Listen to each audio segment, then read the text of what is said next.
Hello everyone. Today I am going to talk about the first aid measures to be followed when a patient has seizure. So as we must have been coming across in your life, day to day we come across many people who tend to have seizures, it be in the houses or in the neighborhood or in the office, etc. So first and foremost measure to be followed when a patient is having seizure and even witnessing is not to panic. So the moment a patient is having a seizure, usually the seizure will stop by itself within 2 minutes.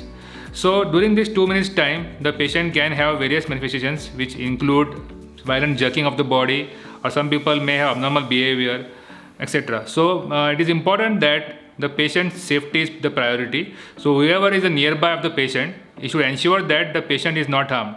So he can do this by either, if possible, making the patient lie down, preferably in a soft bed or anything which is soft, or if you can keep a pillow under the head. This is to avoid head injury. Apart from that, if possible, the patient should be turned to one side, preferably the right side, by supporting his back, so that once the seizure stops and all secretions are there in the mouth which come like saliva, vomited, etc. comes out.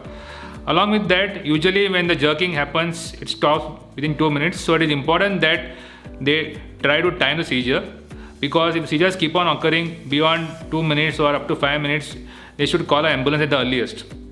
And apart from that, when a patient is having a seizure, one thing we should try to avoid is that should not try to restrain the movements, because if we try to restrain the movements, the patient can have sometimes fractures or sometimes even dislocations of the joints.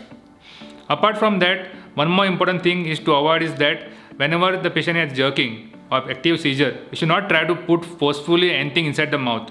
This is to ensure that the patient, by doing this, that whatever object you're trying to push inside the mouth doesn't choke the patient. At the same time, the patient doesn't hurt his teeth, injure his tongue. At the same time, he doesn't even bite your finger, which is trying to put. So usually if you follow these basic precautions and allow the patient some free air to breathe, the seizure stops within 2 minutes. But if it doesn't stop if it extends beyond 2 minutes, it is important to call the doctor at the earliest and arrange the ambulance, so that the patient can be shifted to the hospital nearby at the earliest. Thank you.